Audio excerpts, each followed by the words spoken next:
akan membantu, dan nanti moderator akan membantu Bapak dan Ibu jamaah untuk membacakan pertanyaannya kepada narasumber. Kemudian untuk acara yang pertama tentu pembukaan, yang kedua adalah sambutan, yang ketiga sesi pengajian, dilanjutkan diskusi, dan yang terakhir yaitu penutup, seperti itu.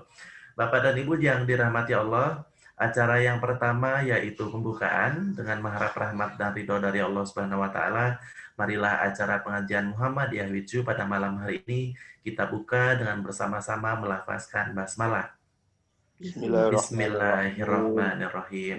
Selanjutnya untuk sambutan pengajian malam hari ini mohon berkenan Bapak Muhammad Isnawan. Pada beliau dengan segala hormat disilakan. Assalamualaikum warahmatullahi wabarakatuh. Waalaikumsalam warahmatullahi wabarakatuh. Alhamdulillahirabbil alamin. Wassalatu wassalamu ala asrafil anbiya'i wal mursalin.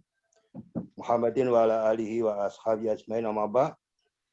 Yang saya hormati Mas Irwan, Bapak Ibu sekalian peserta Zoom meeting yang berbahagia, wabil khusus untuk penceramah malam hari ini Ibu Tri Yaumil Falikah, Magister Pendidikan, dosen UAD yang sangat saya hormati. Alhamdulillah kita bisa bertemu lagi dalam keadaan sehat walafiat, tidak berlangsung apa. Semoga Allah memberikan kekuatan pada kita sekalian dan kesehatan yang tetap, sehingga kita bisa melaksanakan tugas-tugas kesehatan kita dengan sebaik-baiknya. Insya Allah malam hari ini kita akan dapat satu materi yang mungkin sangat penting buat kita sekalian. Nanti dengan satu judul, penguatan religiusitas menghadapi pandemi COVID-19.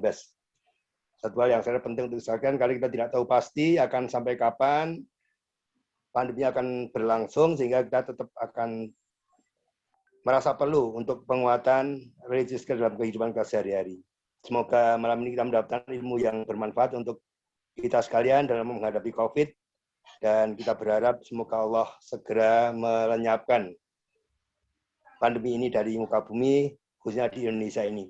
Karena hari-hari kita melihat bahwa paparan COVID semakin hari semakin bertambah tinggi jumlahnya, sehingga kita berharap masing-masing kita bisa menjaga protokol kesehatan dan saling mengingatkan di antara kita agar masing-masing kita bisa menjaga agar tidak tertular COVID-19.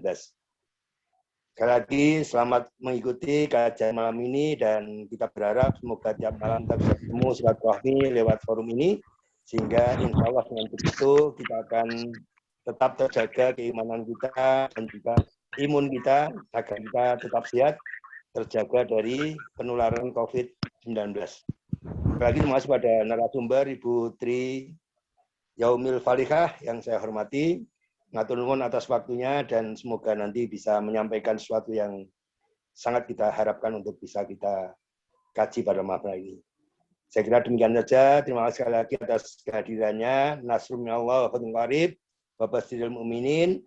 Assalamualaikum warahmatullahi wabarakatuh. Waalaikumsalam warahmatullahi wabarakatuh. Terima kasih kami aturkan pada Bapak Muhammad Isnawan yang telah memberikan sambutan dalam pengajian pada malam hari ini. Sekali lagi kami ucapkan selamat bergabung bagi Bapak dan Ibu jamaah dari manapun berada, dan malam ini sudah bergabung pada Zoom. Dan sekali lagi kami mengingatkan kembali, apabila Bapak dan Ibu jamaah ingin bertanya melalui room chat, Bapak dan Ibu tidak harus menunggu sesi diskusi. Jadi nanti apabila Bapak dan Ibu menginginkan untuk bertanya langsung kepada narasumber, nanti kami persilahkan pada sesi diskusi.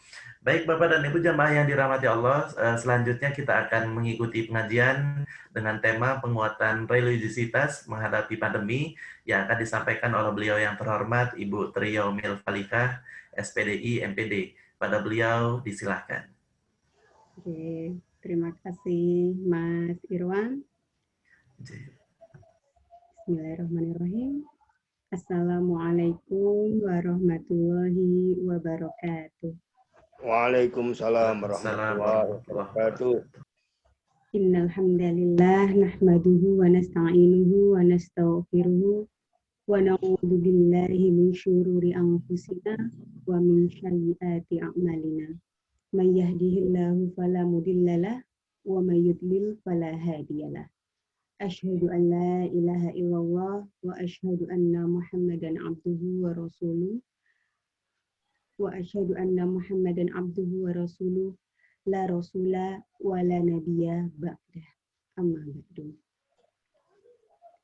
Yang saya hormati Bapak Muhammad Isnawan dan jamaah pengajian Zoomiyah yang dirahmati oleh Allah. Pertama, marilah kita panjatkan syukur kita ya kepada Allah Subhanahu wa Ta'ala, karena di tengah-tengah pandemi ini, di hari-hari yang angka-angka korban COVID itu sekarang terasa hanya seperti angka, seperti itu. Dulu di awal-awal kita mendengar pertambahan korban COVID itu seperti sesuatu yang sangat besar gitu ya. Tapi sekarang korban COVID gitu ya, itu hanya seperti terasa angka gitu, angka yang besar dan tidak tahu sampai kapan, seperti tadi ya dibilang Pak Isnawan, tidak tahu akhirnya sampai kapan. Tapi di tengah kondisi yang seperti ini, Allah masih memberikan kesempatan kepada kita untuk menghirup udara di muka bumi ini ya, untuk mengabdi kepada Allah, dan semoga dengan kesempatan yang Allah berikan ini kita bisa memaksimalkan fungsi kita sebagai khalifah fil ard di bumi ini ya. Dan kedua kalinya sholawat serta salam semoga tetap tercurahkan kepada junjungan Nabi besar Muhammad SAW, karena dengan perjuangan beliau ya yang berdarah-darah dulu, saat ini kita bisa merasakan bagaimana indahnya Islam, bagaimana manisnya iman ya, karena perjuangan beliau. Dan semoga kita tetap istiqomah dalam keislaman dan keimanan ini sehingga nanti kita dijemput oleh Allah dalam keadaan husnul khotimah. Amin. Oke. Kajian kali ini saya memang akan lebih banyak berbicara tentang religiusitas ya, karena beberapa studi yang saya intens kaji dalam penelitian saya di beberapa tahun terakhir ini memang tentang religiusitas. Nah, kita akan mengkajinya karena di masa pandemi seperti ini ya, ini kan merupakan kondisi yang sangat luar biasa karena apa? Karena bencana ini ya, kondisi ini itu adalah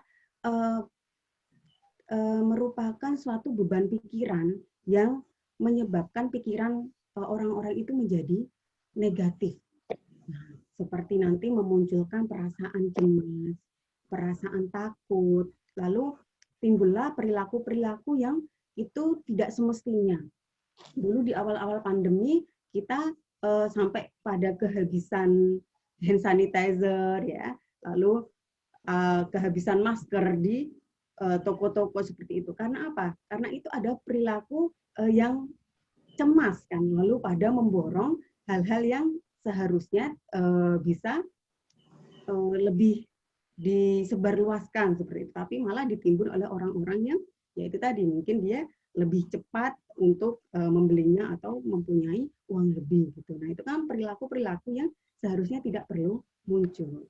Tapi sekarang ini kita rasakan alhamdulillah sudah membaik ya, karena hand sanitizer dan masker itu relatif lebih mudah didapatkan kembali.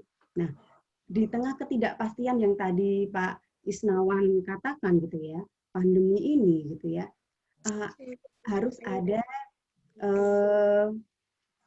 solusi yang ditawarkan gitu ya. Nah, Islam sebagai agama kita yang bersifat sangat komprehensif gitu ya, itu juga membahasnya seperti itu. Oke, untuk lebih memudahkan saya menjelaskan, akan saya tampilkan share screen ya, PowerPoint.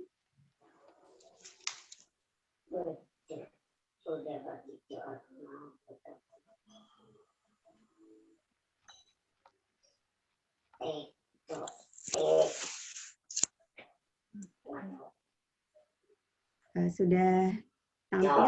share yang saya tampilkan?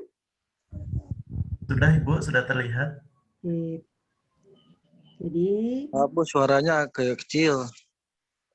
oh iya ya, oke. Halo, cek. Sudah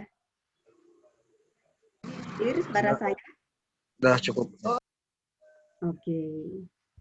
Jadi di Kalau sini, begini sudah cukup, Ibu, sudah cukup terdengar. oke. Jadi penguatan religiusitas menghadapi pandemi ini. Sebelumnya saya sampaikan disclaimer dulu ya. Religiusitas ini memang bisa kita jadikan sebagai panduan gitu ya, atau kita jadikan sebagai pegangan kita dalam menghadapi COVID ini.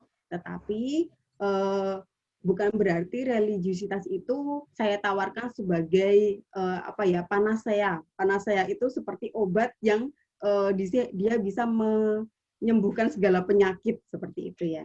Tapi di sini religiusitas itu ya, itu hanya penguatan dari segi mentalnya saja seperti itu ya. Jadi ketika nanti ada yang mengatakan bahwasanya tinggal menguatkan religiusitas saja tidak akan terkena COVID seperti itu. Nah, itu sebuah pendapat yang tidak benar gitu ya. Karena yang namanya COVID itu ya tetap harus diikhtiarkan tadi seperti pesan Pak Isnawan ya, harus tetap menjaga diri gitu ya. Tetap kalau ada tanda-tanda COVID juga diberobatkan seperti itu ya. Namun di sini religiusitas hanya kita penguatan dalam segi mentalnya, mental dalam diri kita seperti itu. Nah, oke, dalam hal religiusitas ini ya ada beberapa hal yang harus kita ketahui gitu ya, yang akan kita kaji pada malam hari ini.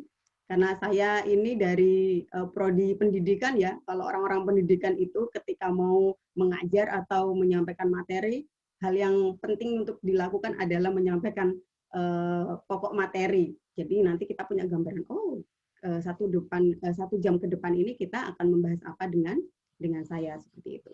Nah, yang pertama kita akan belajar dulu apa sih itu konsep dan pengertian religiusitas. Nah, lalu yang kedua, kita akan mengkaji bagaimana sih urgensi religiusitas dalam menghadapi stressing pandemi. Lalu yang terakhir, dimensi-dimensi religiusitas yang harus kita ketahui untuk kita kuatkan. Seperti itu. Nah, kita langsung mulai saja ke pokok bahasan pertama, apa itu konsep dan pengertian religiusitas. Nah, kalau secara bahasa gitu ya, Bapak-bapak, Ibu-ibu, jamaah pengajian, religiusitas itu berasal dari kata religion. Ya. Religion itu adalah agama. Agama kalau dalam bahasa Sanskerta secara harfiah gitu ya, itu berasal dari kata a dan gama. A itu artinya tidak, gama artinya kacau. Sehingga agama itu bisa diartikan tidak kacau. Tidak kacau itu maksudnya adalah keteraturan, ketertiban, seperti itu, keselarasan. Nah, itu secara bahasa. Nah, kalau dengan kata lain, agama itu bisa diartikan sebagai kumpulan-kumpulan peraturan, gitu ya. Kalau di dalam Islam sendiri, gitu ya, yang disebut dengan agama itu ya aturan-aturan atau syariat Islam. Karena Allah berfirman dalam Quran surat Ali Imran, Inna dina indallahil Islam. Sesungguhnya agama di sisi Allah hanyalah Islam. Gitu ya. Maka ketika kita berbicara tentang agama, maka pandangan kita gitu ya, kita sepakat bahwasanya ketika saya berbicara tentang religiusitas, maka ide-ide atau peraturan-peraturan yang ada di dalam seperangkat religi itu adalah aturan-aturan di dalam Islam seperti itu.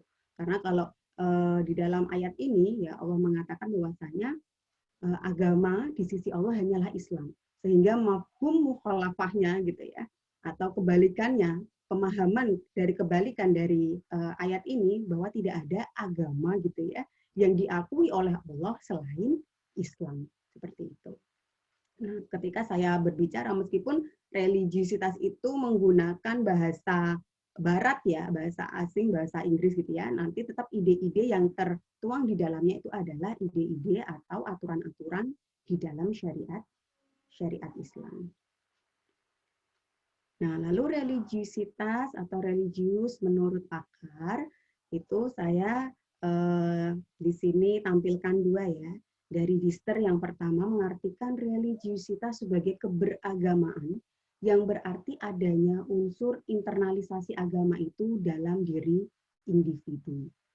Nah, jadi agama atau peraturan-peraturan Islam itu ya, ketika diinternalisasikan pada individu, gitu ya, maka kita bisa mengatakan bahwa individu tersebut bersifat religius, gitu ya.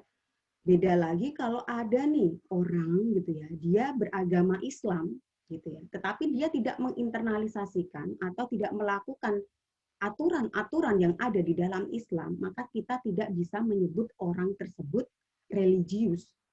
Meskipun KTP-nya Islam gitu ya, dia mempunyai religi, mempunyai agama.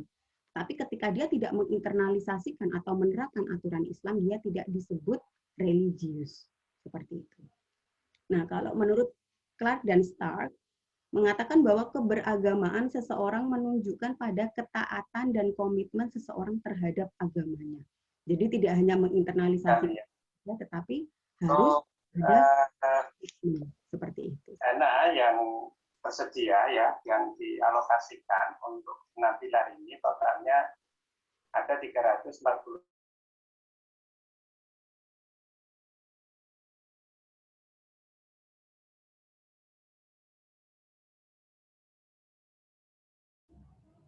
Oke, mengapa harus religius gitu ya, yang ditawarkan gitu ya? Karena yang pertama di dalam sebuah hadis Rasulullah pernah bersabda, "Kullu mauludin yuladu 'alal fitrah." Jadi setiap anak itu dilahirkan di atas fitrah. Nah, fitrah di sini ya itu adalah fitrah beragama. Beragama itu ya yang tadi kita sebut dengan religius. Nah, beragama ya. Nah, lalu, nah ini, benar. Nah, karena yang pertama alasannya kenapa harus religius, karena fitrah manusia itu memang dia religius, seperti sabda Rasulullah tadi. Ya, jadi mengapa orang itu harus religius? Karena secara fitrah gitu ya, itu manusia itu memiliki sifat yang hanif, atau memiliki kecenderungan dengan hal-hal yang baik dan suci. Itu sudah fitrah, yang namanya fitrah itu adalah dasar sifat manusia. Semua manusia memilikinya, gitu ya. Lalu itulah sebabnya ketika orang jauh dari sifat religiusitas dan menafikan jiwa religiusitas, maka dia kemungkinan besar akan jatuh dari jiwa yang tentram dan ketenangan hidup. Nah, itu alasan yang pertama kenapa harus religius atau religiusitas yang ditingkatkan. Nah, lalu pada prinsipnya manusia itu juga homo religius atau ditandai dengan kemampuannya memahami dan menjangkau yang transenden, yaitu yang ada di luar dan mengatasi dirinya, seperti itu. Jadi kita mempunyai keimanan ya. Jadi meskipun kita tidak bisa melihat hal-hal yang transenden gitu ya, seperti tidak bisa melihat Allah gitu ya, tapi kita mengimani adanya Allah. Karena apa? Karena dalam diri kita itu memang sudah ada sifat religius itu tadi, adanya sikap atau sifat yang di sana adalah keberagamaan yang sudah tertanam dalam diri kita sejak kita lahir. Nah, dengan demikian manusia itu pada dasarnya tercipta dalam keadaan cinta dengan kebaikan atau dalam keadaan hanif, suci itu tadi, atau memiliki sifat religius. Nah, lalu ini kita masuk pada urgensi religiusitas dalam menghadapi stressing pandemi. Karena memang sangat mencekam gitu ya keadaan sekarang ini itu. Kita menghadapi sesuatu yang tidak bisa terlihat dan tidak tahu sampai kapan virus ini akan bisa hilang sama sekali. Nah, seperti itu ya. Maka yang muncul kecemasan, stres itu hal yang manusiawi, lumrah seperti itu di tengah-tengah pandemi seperti ini. Maka religiusitas di sini urgensinya itu akan lebih dikuatkan lagi atau lebih ditingkatkan lagi untuk menghadapi stressing pandemi. Nah, ini ada beberapa penelitian yang saya gunakan ya sebagai data penguat bahwasanya banyak sekali sudah ya penelitian-penelitian yang menunjukkan bahwasanya religiusitas itu sangat penting dalam diri manusia dalam menghadapi pandemi seperti sekarang ini. Salah satunya ini adalah penelitian ya peran religiusitas bagi masyarakat Aceh dalam menghadapi pandemi COVID.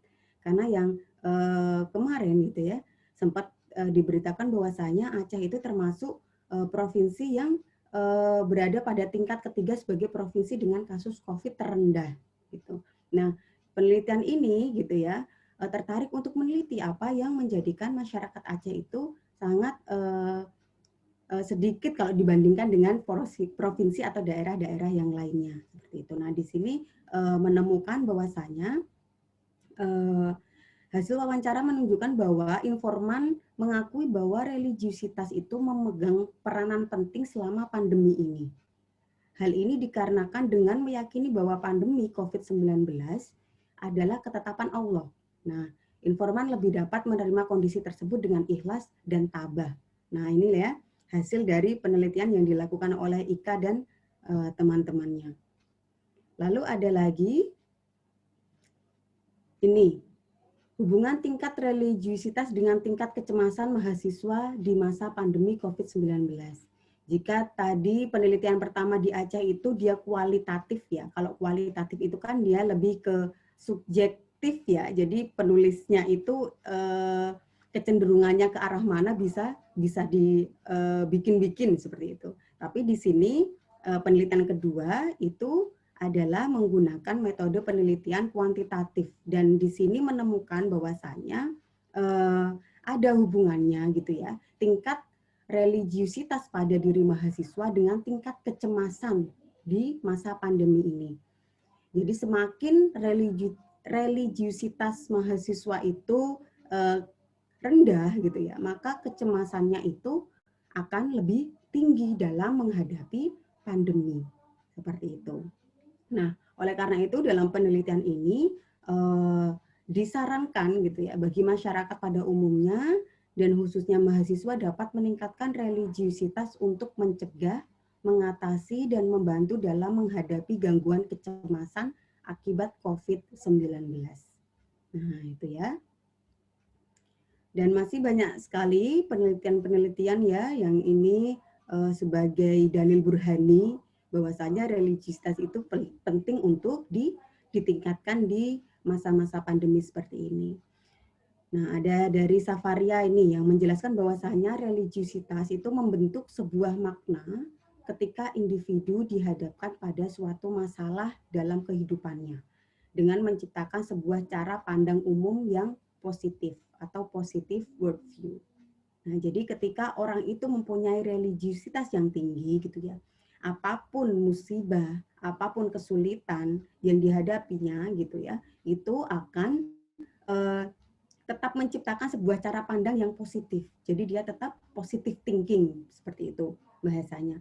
Tetapi ketika dia religiusitasnya itu rendah gitu ya, maka bisa dikatakan dia akan jadi negatif dalam memandang segala hal, termasuk ketika dia mendapatkan musibah seperti itu.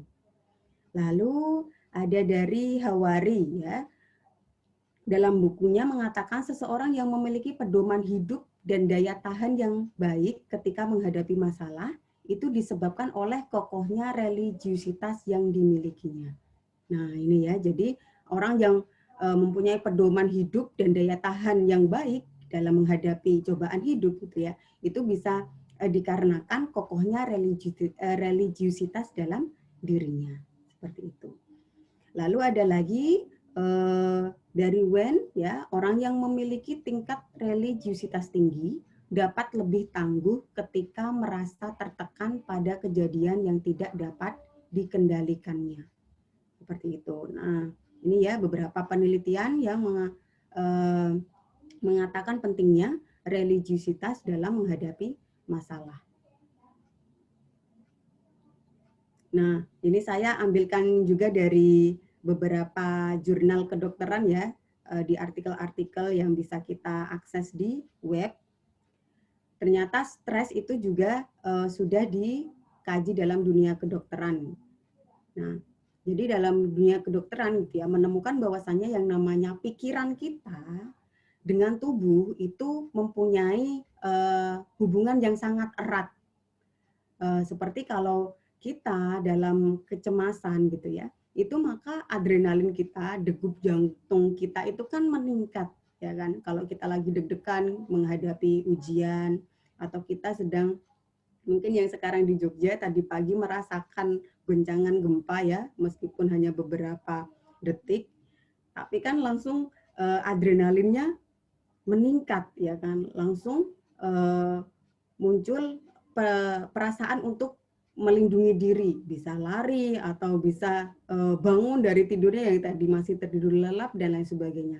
Nah, itu adalah hubungan antara pikiran kita dengan kondisi fisik kita yang langsung siap siaga seperti itu. Maka dalam dunia kedokteran itu ada ilmu yang disebut dengan psikoneuroimmunologi atau disingkat dengan PNI.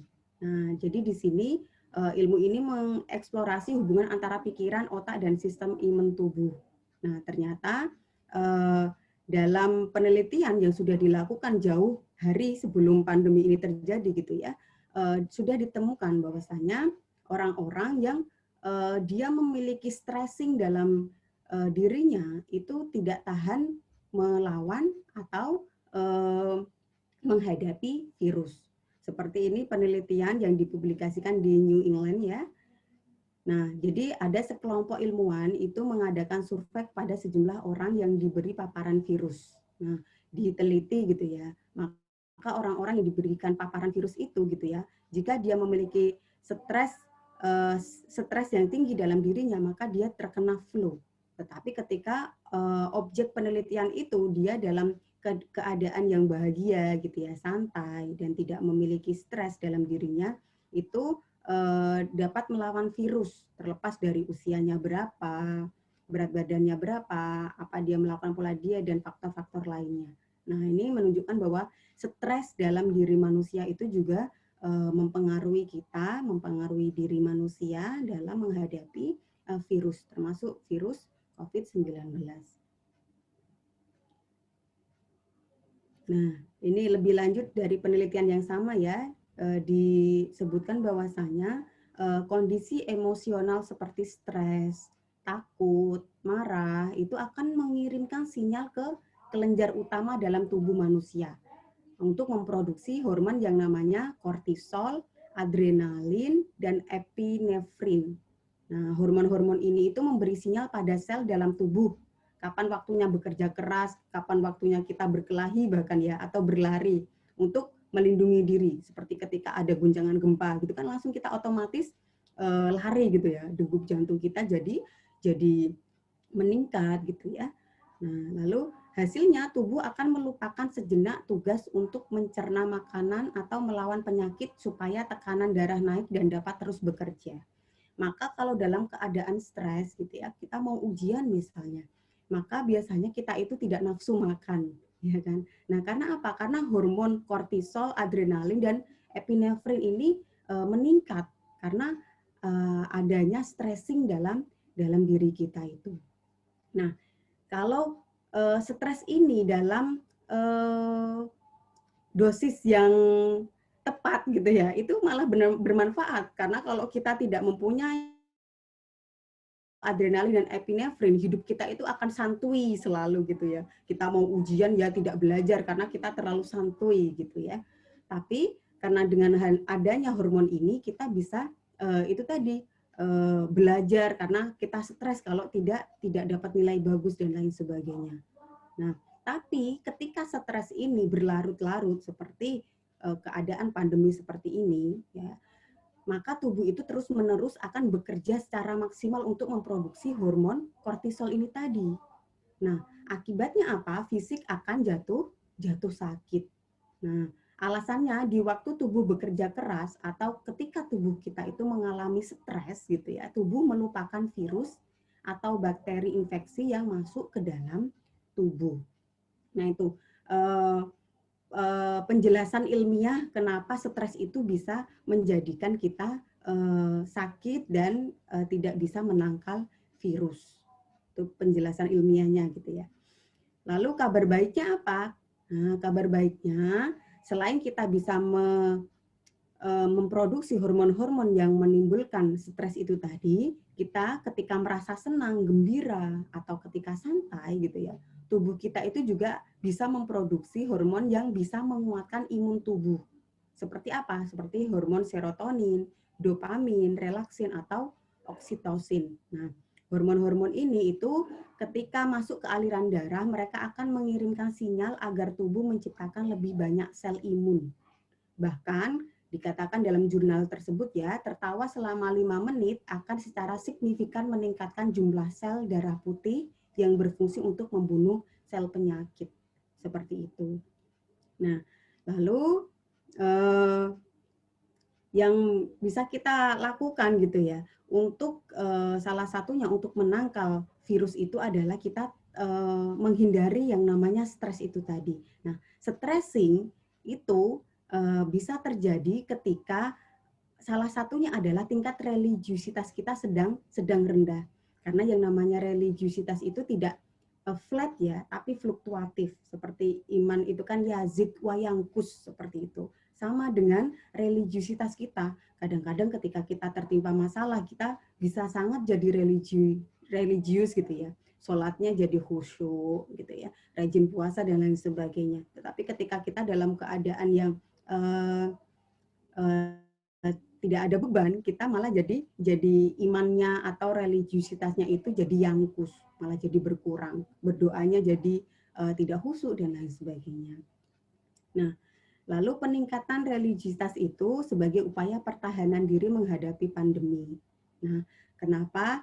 Karena banyak sekali juga penelitian-penelitian yang mengatakan bahwasanya religiusitas itu bisa meredamkan stres. Nah, ini ya.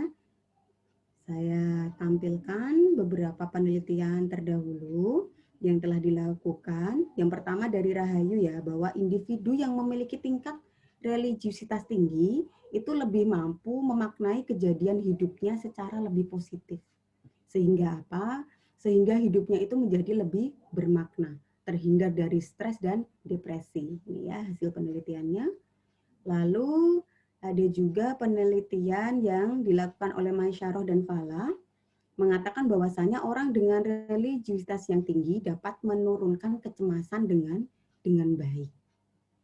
Nah, lalu Yudra Fikri 2018 mengatakan dalam penelitiannya, orang dengan religiusitas tinggi dapat mengelola stres. Nah, dan masih banyak sekali ya penelitian-penelitian, jurnal-jurnal gitu yang bisa kita baca di web yang mengatakan bahwasanya religiusitas itu bisa menghindarkan atau minimal bisa meredakan stres pada diri seseorang.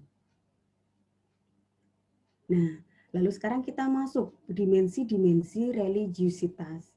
Jadi, apa sih yang bisa kita lakukan untuk meningkatkan rasa religiusitas kita? Salah satunya yaitu kita ya harus meningkatkan 5 hal ini. Karena religiusitas itu mencakup 5 hal atau 5 ide berikut. Yang pertama itu ada dimensi ideologis atau the logical dimension. Ya, yang kedua dimensi ritualistik atau the ritualistic dimension. Yang ketiga dimensi experiential, lalu yang keempat dimensi konsekuensial, lalu yang kelima dimensi intelektual. Nah, apa saja ini? Saya jelaskan satu persatu ya. Yang pertama yaitu dimensi ideologis atau the logical dimension. Nah, dimensi religiusitas yang pertama ini yaitu dimensi ini menunjukkan pada seberapa tingkat keyakinan seseorang terhadap kebenaran ajaran-ajaran agama yang fundamental atau bersifat dogmatik. Nah, ini lebih terkait pada keimanan ya. Jadi misalnya di sini keyakinan tentang Allah, keyakinan tentang malaikat, nabi, rasul, kitab-kitab Allah, surga, neraka dan sebagainya. Nah, di sini keimanan kita itu sangat menunjang sekali. Karena apa? Karena kalau kita menggunakan logika kita ya untuk mencari ide tentang bagaimana keberadaan Allah, bagaimana itu bentuk malaikat dan lain sebagainya, kita tidak akan sampai. Tapi dengan adanya keimanan gitu ya, maka ini salah satu hal atau dimensi yang menjadi indikator dari tingkat religiusitas seseorang. Jadi semakin dia mengimani tentang hal-hal gaib gitu ya, ide-ide gaib yang ada di dalam kitab yang dijelaskan di dalam kitab Al-Qur'an, maka dia semakin religius seperti itu. Meskipun kita tidak bisa melihatnya secara kasat mata, secara indrawi. Nah, lalu dimensi yang kedua adalah dimensi ritualistik atau the ritualistic dimension.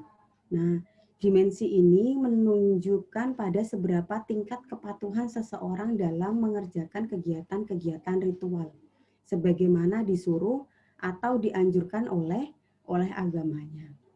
Nah, di sini kita lebih banyak pada hal-hal yang bersifat ibadah gitu ya. Misalnya berdoa, puasa, pergi ke tempat ibadah dan lain sebagainya. Nah, dimensi ini itu juga bisa menjadi ukuran religiusitas seseorang. Maka dengan kita menambah amalan-amalan mahdoh, baik itu sholat kita gitu ya, puasa kita dan lain sebagainya, itu bisa meningkatkan rasa religiusitas dalam diri kita. Apalagi di tengah-tengah pandemi seperti ini ya, kita lebih banyak diminta untuk social distance gitu kan. Maka di rumah pun meskipun dalam keadaan tidak boleh berkerumun dan lain sebagainya, kita bisa melakukan ibadah-ibadah yang sifatnya itu tidak perlu membuat kerumunan seperti itu ya. Bisa di rumah kita membaca Al-Qur'an, bisa kita berdoa, berzikir dari rumah seperti itu. Nah, itu bisa meningkatkan rasa religiusitas seseorang. Lalu dimensi yang ketiga adalah dimensi experiential atau the experiential dimension. Nah, dimensi ini itu menunjuk pada seberapa tingkat seseorang dalam merasakan dan mengalami perasaan-perasaan dan pengalaman-pengalaman religius. Contohnya apa? Taqarrub kepada Allah. Jadi kita bisa merasa kedekatan dengan Allah. Nah, ini kan salah satu dari pengertian ihsan ya. Jadi yang namanya ihsan itu kita itu beribadah seolah-olah kita itu melihat Allah. Meskipun kita tidak bisa melihat Allah, tapi Allah bisa melihat kita. Nah, ini adalah dimensi eksperiensial. Jadi kita merasakan pengalaman gitu ya, merasakan kedekatan dengan Allah. Ketika kita sholat itu juga tidak hanya ibadah untuk menggugurkan kewajiban saja.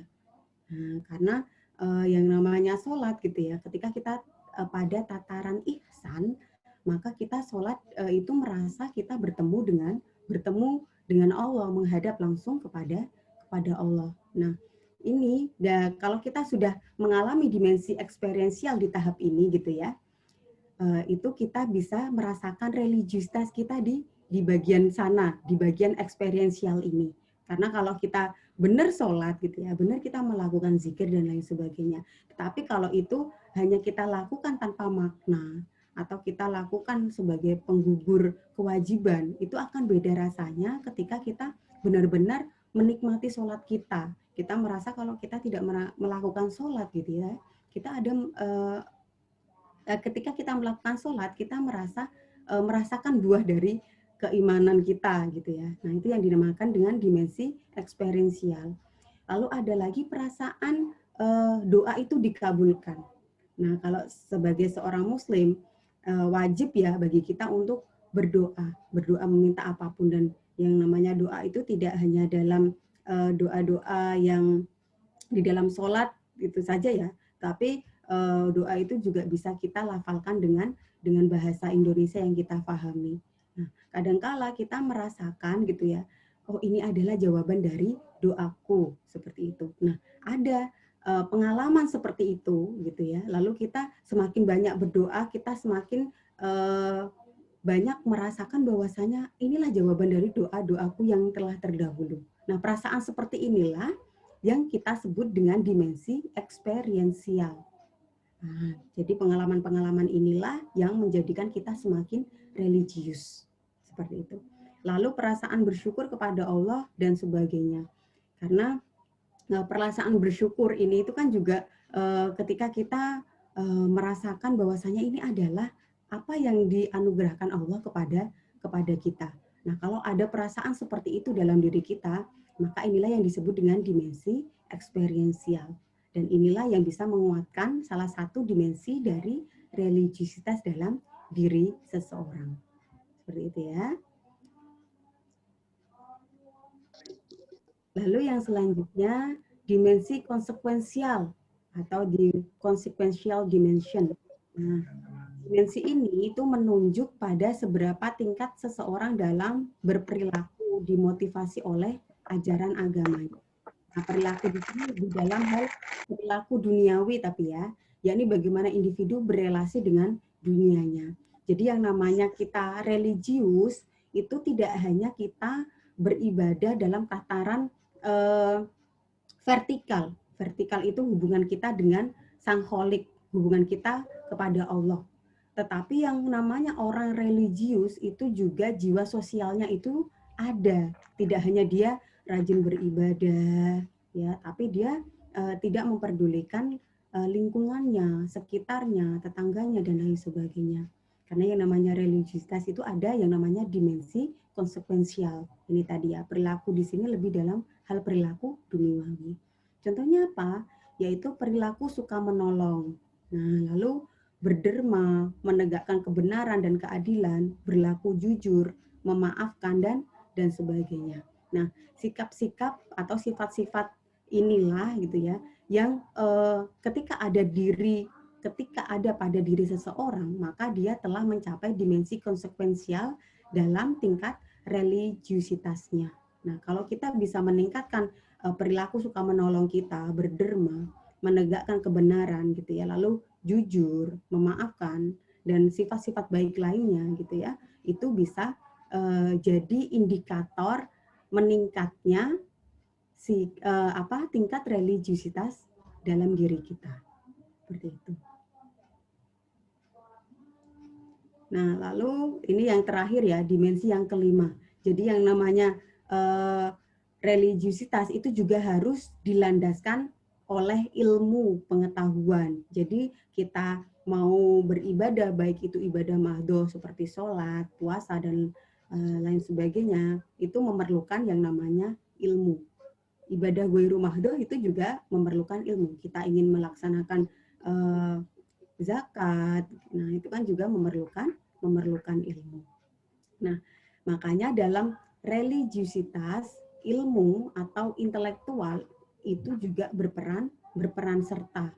Maka ada dimensi intelektual dalam kita mengukur indikator religiusitas seseorang. Nah, dimensi ini itu menunjuk pada seberapa tingkat pengetahuan dan pemahaman seseorang terhadap ajaran agamanya, terutama mengenai ajaran pokok agamanya sebagaimana termuat dalam kitab sucinya. Kalau dalam hal ini maka kitab suci Al-Quran.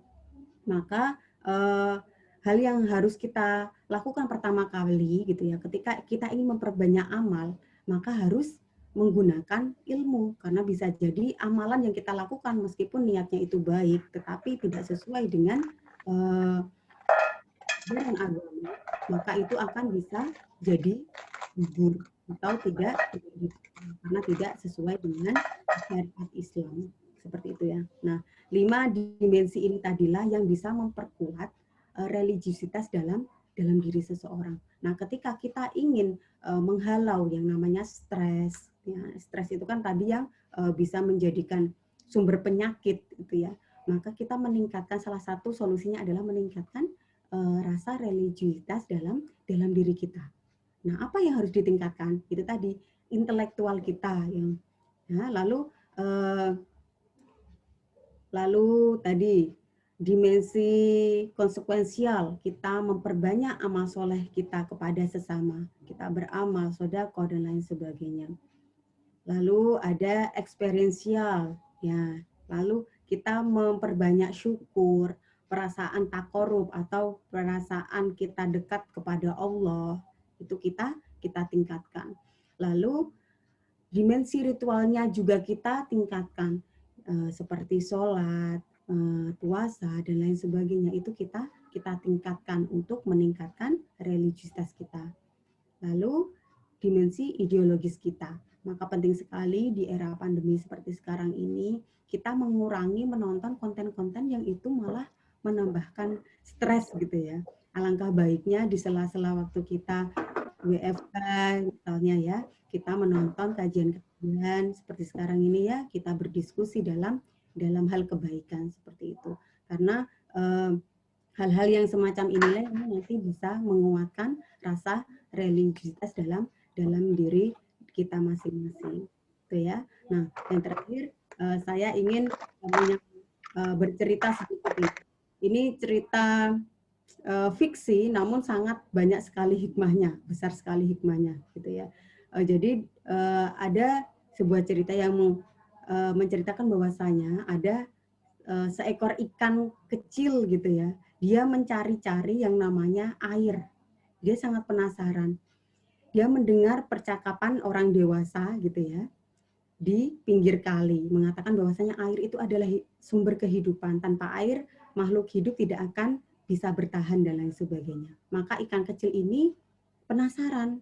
Dia mencari-cari tahu di mana itu air. Dia bertanya pada teman-temannya, kepada ibu bapaknya gitu ya. Tidak ada yang tahu apa itu air. Nah, itu bisa diseumpamakan itu seperti kita. Kita itu mencari-cari yang namanya ketenangan, kebahagiaan seperti itu ya. Tapi tidak sadar bahwasanya kebahagiaan itu sangat dekat kepada kita. Seperti begitu dekatnya air itu kepada ikan tadi. Nah, kebahagiaan itu di mana? Kita mencari di mana-mana. Kita mengira bahwasanya kebahagiaan itu ketika kita memiliki rumah sehingga kita bekerja keras, mati-matian gitu ya, sampai stres gitu ya, untuk demi memiliki rumah. Setelah memiliki rumah ingin memiliki apa lagi? Seperti itu terus tidak ada habisnya, gitu ya. Kita mengira itu bisa mendatangkan kebahagiaan. Padahal kebahagiaan itu tidak jauh dari kita, karena kebahagiaan itu pada hakikatnya ada dalam diri kita, yaitu di sini, gitu ya. Jadi marilah kita gitu ya di tengah pandemi seperti sekarang ini jangan lupa berbahagia. Nah, dengan religiusitas itu tadi ya, yang 5 dimensi itu kita kuatkan, sehingga perasaan bahagia itu bisa kita terus rasakan. Karena kalau kita terus-terusan cemas, itu juga akan berbahaya karena tidak bisa menghalau virus dalam tubuh kita. Mungkin seperti itu, Mas Irwan, yang bisa saya sampaikan.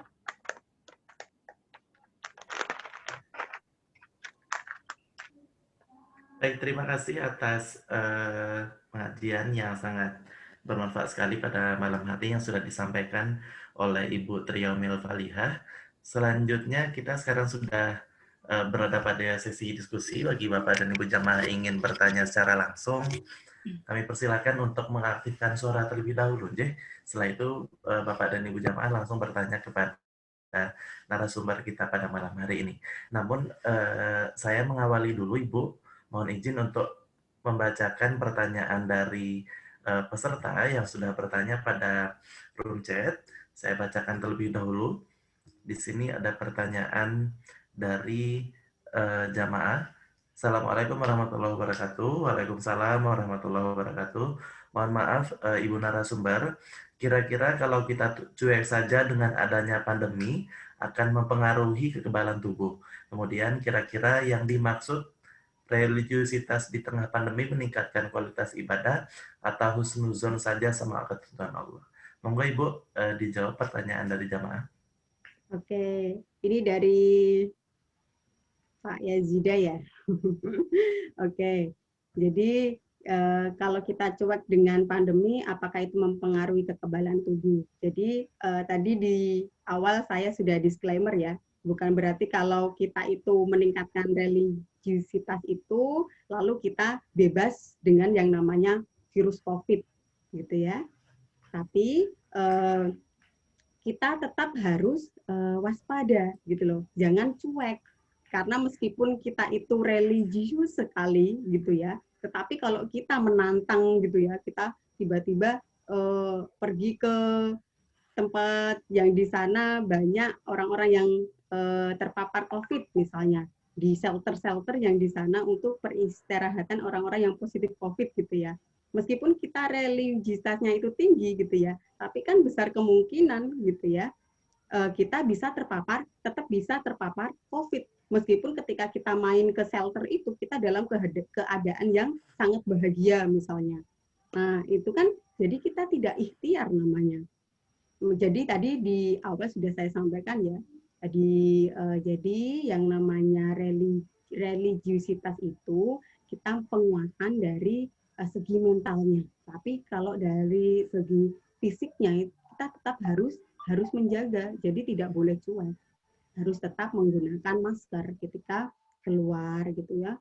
Lalu mencuci tangan ketika akan makan dan lain sebagainya dan menjaga jarak agar tidak tertular orang-orang yang bisa jadi dia positif atau bisa sebaliknya malah kita positif tapi kita tidak ada gejala malah menularkan kepada orang lain. Jadi meskipun kita meningkatkan religiusitas kita, tapi kita tetap harus mematuhi protokol kesehatan. Seperti ya Pak Yazida. Lalu kira-kira yang dimaksud religiusitas di tengah pandemi meningkatkan kuantitas ibadah atau husnuzon saja sama ketentuan Allah. Nah, jadi tadi kan dimensi dari religiusitas itu banyak, ada 5 ya. Salah satunya itu kan tadi ada dimensi eksperiensial ya. Jadi dia perasaan positif kepada sang holik. Tadi ada rasa sabar, syukur gitu ya. Nah, salah satunya yaitu dengan husnuzon seperti itu. Tapi religiusitas tadi yang saya katakan ya, dia tidak bisa menjadi kayak obat panacea gitu lah. Jadi dengan religiusitas ini kita akan bebas COVID seperti itu. Nah, itu tidak bisa. Seperti itu ya. Itu jawaban saya, Mas Irwan. Baik Ibu, terima kasih atas jawabannya dari pertanyaan dari room chat. Selanjutnya kami persilakan pada Bapak dan Ibu jamaah yang ingin bertanya secara langsung.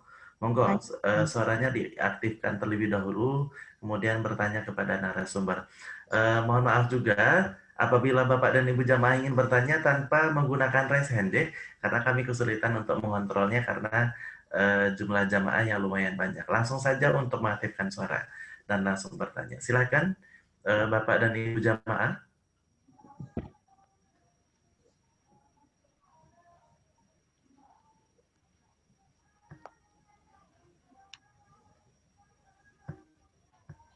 Sambil melihat pertanyaan dari room chat, karena di sini terkadang juga jamaahnya melalui chat personal di sini, Ibu. Jadi sambil menunggu jamaah yang ingin berdiskusi secara langsung kepada narasumber pada malam hari ini.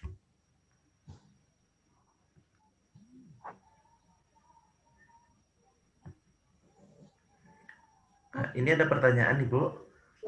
Bogor 100% langsung apa namanya WFH, nggak ada yang boleh. Ya, ini ada pertanyaan dari room chat, Ibu, yang chat personal ke saya. Ya. Mohon pencerahannya Ibu, terkadang ketika kita terpapar COVID, kita kesulitan untuk melakukan ibadah, sehingga ibadah kita juga adanya pas-pasan. Bagaimana cara untuk meningkatkan kualitas ibadah kita yang berkaitan dengan religiusitas di masa pandemi? Monggo Ibu. Jadi kalau dari poin-poinnya ini kan ketika orang terpapar COVID seperti itu otomatis dia mikirkan bagaimana saya harus sehat, tapi untuk yang religiusitasnya malah berkurang karena merasa kesakitan di tubuhnya. Mungkin bagi yang bergejala begitu ya Bu ya. Monggo Ibu untuk dijawab. Oke. Jadi bagaimana cara memaksimalkan kualitas ibadah kita ketika kita sedang sakit terpapar COVID gitu ya. Dan ini tidak hanya sakit COVID saja ya Mas, tapi sakit-sakit yang lainnya itu kan juga menjadikan fisik kita lemah untuk melakukan ibadah seperti itu. Nah, kalau di dalam Islam gitu ya, prinsip taisir atau memudahkan itu juga berlaku. Maka ketika kita ingin melaksanakan sholat gitu ya, tapi kita tidak bisa berdiri karena mungkin keadaan fisiknya masih lemah gitu ya, maka kita diizinkan untuk berbaring, untuk duduk gitu kalau dia masih bisa duduk. Nah, ketika dia tidak bisa duduk baru nanti berbaring seperti itu. Nah, kalau nanti dia tidak bisa berwudu, terkena air gitu ya, ketika dia sakit, tidak hanya sakit COVID, ya mungkin sakit cacat dan lain sebagainya yang tidak bisa menyentuh air, maka silakan dia bertayamum untuk tetap melakukan sholat. Nah, lalu juga ada banyak sekali alternatif ibadah yang dia itu bisa dilakukan dengan cara kita berbaring ketika sakit. Seperti kita berzikir gitu ya, lalu kita mendengarkan ceramah agama dari handphone gitu ya, atau kita menonton TV yang di sana adalah kajian-kajian keislaman, kita niatkan itu sebagai ibadah. Nah, itu kan juga sebagai bentuk kita beribadah kepada Allah. Karena Mas Irwan, yang namanya beribadah itu jangan kita artikan sebagai ibadah mahdoh saja ya. Ibadah mahdoh itu kan seperti sholat, puasa, ya kayak gitu ya, yang sudah ada ketentuan syarat, rukun, dan waktunya. Tetapi segala hal itu bisa bernilai ibadah. Seperti kita membaca buku gitu ya. Kalau kita lagi sakit membaca buku agama, kita niatkan untuk mencari ilmu, itu juga bisa bernilai ibadah.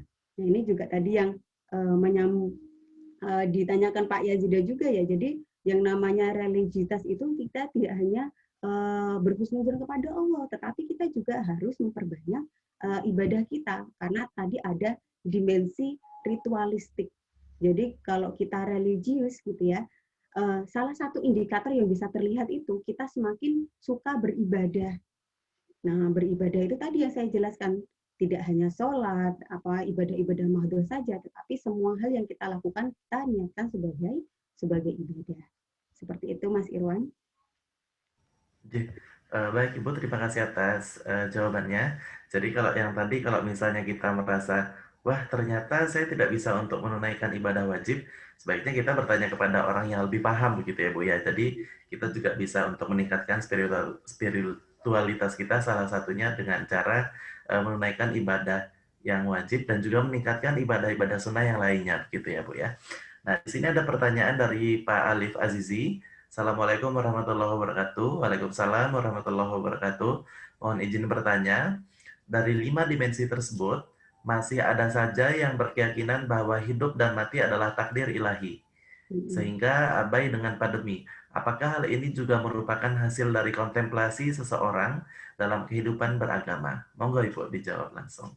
Oke, jadi kalau dalam memahami takdir, itu memang ada beberapa aliran ya Mas. Ada yang namanya aliran Qadariyah, ada yang namanya aliran Jabariyah. Nah, ini sangat bertolak belakang sekali. Kalau aliran Qadariyah itu dia mempercayai bahwasanya segala urusan manusia itu tidak ada campur tangan oleh Allah, seperti itu. Jadi kita mau sukses, kita mau pintar, kita mau kaya, kita mau miskin, itu adalah hasil usaha manusia. Tidak ada campur tangan Allah. Itu paham Qadariyah. Nah, kebalikannya ada paham Jabariyah. Jabariyah itu dia adalah paham yang meyakini bahwasanya semua yang terjadi di muka bumi ini, sedih, bahagianya manusia, lalu kaya, miskinnya seseorang, pintar, bodohnya seseorang, itu semua sudah diatur oleh Allah. Itu dalam paham Jabariyah. Seperti itu. Nah, lalu paham yang benar harus yang seperti apa ini? Apakah Qadariyah, apakah Jabariyah? Ya, kita ambil jalan tengah. Jadi memang Allah itu membuat takdir atau ketentuan-ketentuan gitu ya, yang ketika kita lakukan, kita akan menuju pada takdir gitu ya. Semuanya kita ingin pintar, maka Allah sudah membuat rumusnya. Ketika orang ingin pintar, maka dia harus rajin belajar, rajin baca buku, seperti itu. Nah, sama ketika kita ingin selamat dari COVID atau selamat dari pandemi ini, gitu ya. Kalau kita meyakini bahwasanya mati dan hidup seseorang sudah ditentukan oleh Allah, nah lalu kita abai, itu maka kita sudah secara tidak sadar mengikuti paham Jabariyah. Jadi pokoknya nanti aku kena COVID, nanti aku mati, itu ya pokoknya sudah takdir Allah gitu. Kita itu seperti wayang saja gitu loh. Wayang itu kan tergantung dalangnya gitu ya Mas Irwan ya. Nah, kalau dalangnya ingin mematikan si wayang itu, ya itu terserah dalangnya seperti itu. Kita tidak punya pilihan gitu, kalau di paham Jabariyah. Nah, padahal kalau yang benar gitu ya, Allah sudah menentukan atau membuat rumus-rumus. Nah, seumpamanya kita ingin kaya gitu ya, Allah sudah membuat rumus-rumusnya, rajin menabung gitu ya, lalu rajin bekerja dan lain sebagainya. Tapi kalau kita hanya berdoa saja gitu ya, kita berdoa, kita yakin pokoknya Allah nanti kalau menakdirkan saya kaya, tapi saya malas bekerja gitu ya, di rumah aja gitu ya, nanti tiba-tiba kaya, itu kan nggak mungkin ya Mas Irwan ya. Tapi kita juga harus mengikuti langkah-langkah atau ketentuan-ketentuan yang dibuat oleh Allah. Jadi ketentuan-ketentuan itulah yang disebut dengan takdir. Maka kalau kamu gagal mencapai takdir satu, maka dia ke takdir yang lainnya, seperti itu kan.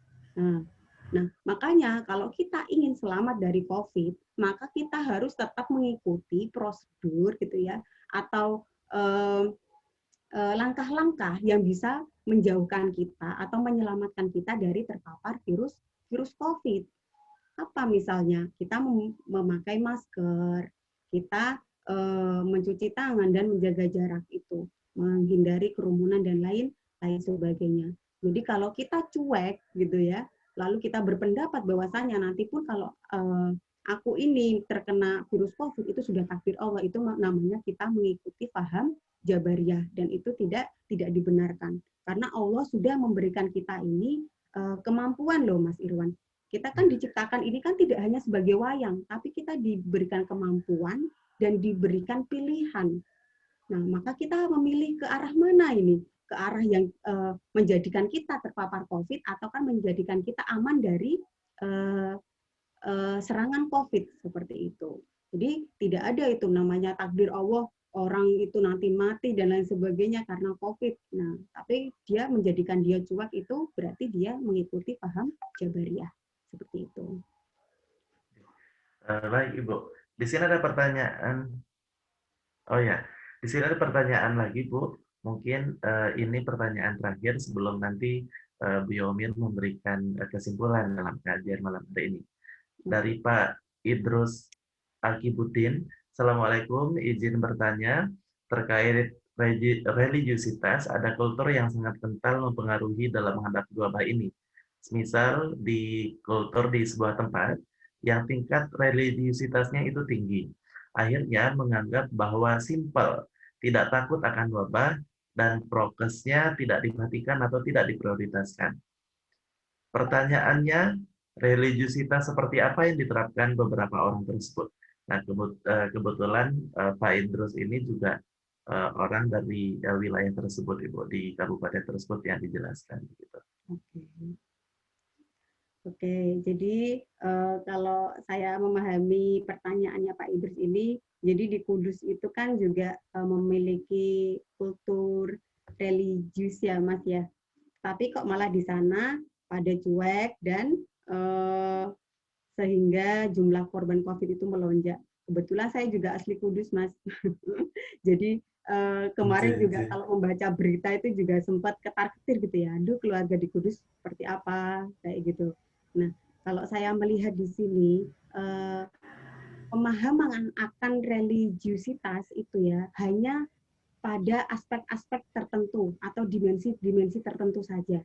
Contohnya, tadi ada dimensi ritualistik gitu ya. Mungkin kalau di Kudus, orang-orang Islam itu memang dalam tataran dimensi ritualistik itu sudah bagus. Ritualistik itu ya seperti sholatnya, seperti puasanya, dan ibadah-ibadah mahdoh lainnya sudah berjalan.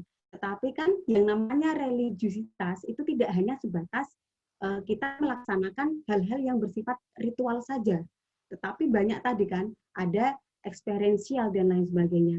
Nah, ada satu dimensi yang sering dilupakan, ya, dimensi eksperiensial itu tadi yang dia tidak hanya mengikuti ajaran-ajaran agama yang bersifat ritual, tapi juga mengikuti pemahaman agama seperti intelektual itu tadi. Bahwasanya Allah sudah mengatakan bahwasanya gitu ya, yang namanya penyakit itu harus dihindari. Ketika ada dulu Nabi pernah bersabda, kalau ada daerah yang di sana terdapat virus, kita dilarang masuk. Tapi kalau kita sudah di dalamnya, kita dilarang keluar. Nah, itu kan sebuah instruksi bagi kita ketika kita berada dalam kondisi pandemi seperti ini. Tapi di Kudus gitu ya, saya sendiri merasakan kemarin pas Lebaran gitu ya, orang-orang itu memang sangat cuek gitu loh. Jadi mereka bagus dalam hal dimensi ritualistik, tetapi dalam hal intelektual ya, yang bersifat pemahaman gitu ya, itu masih belum ditingkatkan. Maka kalau kita ingin religiusitas gitu ya, yang ideal itu tidak hanya kita menguatkan satu dimensi saja, tetapi dimensi lain juga kita terapkan seperti itu, Mas Irwan. Jadi kita tidak hanya rajin sholat, rajin ngaji, tetapi kita cuek gitu ya, bertemu dengan orang yang tidak pakai masker gitu. Lalu kita tetap berada di kerumunan dan lain sebagainya, ya itu tetap aja nanti kita terpapar COVID, dan nanti COVID ini tidak akan selesai seperti itu kalau kita tetap membandel seperti itu. Karena kemarin saya perhatikan memang banyak sekali di jalan-jalan gitu ya Mas, yang tidak memakai masker dan lain sebagainya, cuek seperti itu. Bahkan ketika saya keluar menggunakan masker itu malah pada kayak diliatin asing gitu loh, kenapa pakai masker seperti itu, padahal kalau di Jogja itu kan sudah hal yang biasa seperti itu. Jadi silakan kalaupun kita ingin meningkatkan religiusitas kita dalam menghadapi pandemi, itu tidak hanya terpaku pada satu dimensi saja, tapi di dimensi yang lainnya itu juga ditingkatkan. Seperti itu Mas Irwan. Baik, terima kasih Ibu atas jawabannya. Dan sekarang sebelum penutup, mohon berkenan Ibu untuk memberikan kesimpulan pengajian pada malam hari ini. Monggo Ibu untuk memberikan sambutan. Memang kondisi pandemi seperti sekarang ini, mau tidak mau, percaya tidak percaya, itu adalah real gitu ya. COVID ini adalah real gitu. Maka kita sebagai umat Islam gitu ya, kita harus tetap waspada. Yang pertama, memakai masker ketika keluar rumah, menghindari kerumunan gitu ya, cuci tangan ketika ingin makan, minum dan lain sebagainya, lalu menjaga jarak seperti itu. Nah, jangan sampai kita gitu ya dengan dalih karena kita ini orang Islam harus percaya takdir, semuanya sudah digariskan oleh Allah, maka kita menjadi abai. Kalau memang kita abai, itu hanya merugikan diri kita sendiri, tidak apa-apa. Tetapi keabaian kita harus ingat, itu juga merugikan orang-orang di sekitar kita. Dan kita ingat, orang-orang di sekitar kita itu adalah orang-orang yang kita sayang. Jadi selain kita meningkatkan religiusitas kita juga harus tetap menjalankan protokol kesehatan. Seperti itu Mas Irwan, pesan terakhir dari saya. Terima kasih.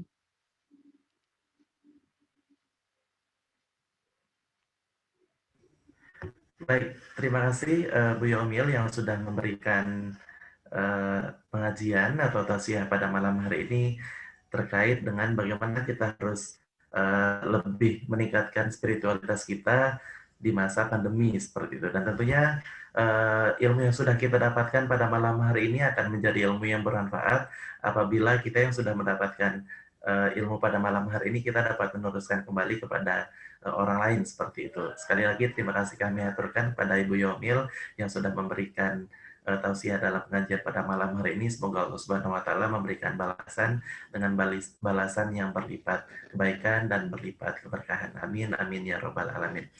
Bapak dan Ibu jamaah pengajian yang dirahmati Allah, sebelum penutup perlu kami sampaikan beberapa informasi bagi Bapak dan Ibu jamaah bahwa pengajian Muhammadiyah with You yaitu setiap malam Ibu, waktunya Bapak dan Ibu, waktunya pada pukul 19.30 sampai pukul 21.00 WIB seperti itu. Dan informasi pengajian setiap hari kami update seperti itu. Jadi apabila Bapak dan Ibu jamaah ingin mendapatkan update informasi pengajian, Bapak dan Ibu silakan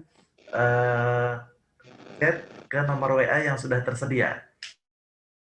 Jadi kalau misalnya kami sudah memiliki nomor Bapak dan Ibu jamaah, insya Allah setiap harinya kalau sudah ada link Zoom-nya, sudah ada juga posternya akan kami kirimkan kepada Bapak dan Ibu jamaah tanpa meminta kembali seperti itu. Jadi yang penting kami sudah punya kontak dari Bapak dan Ibu jamaah. Nah kemudian di room chat kami sudah membagikan link-link YouTube ya terkait dengan pengajian yang sudah berlangsung seperti itu. Jadi silakan Bapak dan Ibu jamaah untuk mengakses link tersebut. Kalau tadi malam linknya juga sudah kami share begitu. Dan apabila Bapak dan Ibu ingin langsung mencari di YouTube, sudah ada tulisannya Pesantren COVID-19 MCCC. Jadi C-nya 3 Ibu. Jadi Pesantren COVID-19 MCCC gitu. Jadi MCCC. Jadi di situ sudah ada beberapa link pengajian yang sudah berlangsung seperti itu. Tetapi alangkah baiknya Bapak dan Ibu jamaah mengikuti pengajian melalui Zoom dulu gitu ya. Tapi kalau misalnya dilalahnya pada malam hari itu Bapak dan Ibu jamaah tidak bisa mengikuti melalui Zoom, Bapak dan Ibu juga bisa mengikuti melalui YouTube seperti itu. Dan tadi juga kita melihat ada jamaah yang saat ini sedang dirawat. Kalau dari tadi video beliau itu mungkin di rumah sakit, di room chat sudah ada beberapa support untuk beliau dan juga tentunya untuk para orang-orang yang sedang berjuang untuk lolos gitu nih, untuk lulus dari COVID ini. Jadi di sini ada beberapa support untuk Mbak Ina, semoga segera dikaruniai kesembuhan dan kesediaan seperti sedia kala, dan juga support Mbak Ina juga ini semoga dalam keadaan tetap sehat dan semoga senantiasa dalam keadaan sehat. Begitupun untuk Bapak dan Ibu jamaah yang lainnya, semoga semuanya kita dalam keadaan yang sehat seperti itu. Baik Bapak dan Ibu jamaah yang dirahmati Allah, sekarang sudah tepat pukul 21.00 WIB, yang artinya bahwa pengajian kita akan segera berakhir. Acara yang terakhir yaitu penutup. Marilah acara pengajian Muhammadiyah with You pada malam hari ini kita tutup dengan bersama-sama melafazkan hamdalah. Alhamdulillahirabbil alamin. Terima kasih banyak atas segala perhatian. Mohon maaf atas segala kesalahan. Sampai jumpa besok malam untuk pengajian selanjutnya. Salam sehat, salam bahagia untuk kita semua. Nasrun minallah wa fathun qarib wa basyiril mu'minin fastabiqul khairat. Wassalamualaikum warahmatullahi wabarakatuh. Warahmatullahi wabarakatuh. Makasih Mbak Yaumil. Sami-sami Bapak. Pamit ya. Assalamualaikum. Waalaikumsalam warahmatullahi wabarakatuh. Terima kasih Deirwan. Terima kasih Mbak Yaumil. Ya. Assalamualaikum. Waalaikumsalam warahmatullahi wabarakatuh.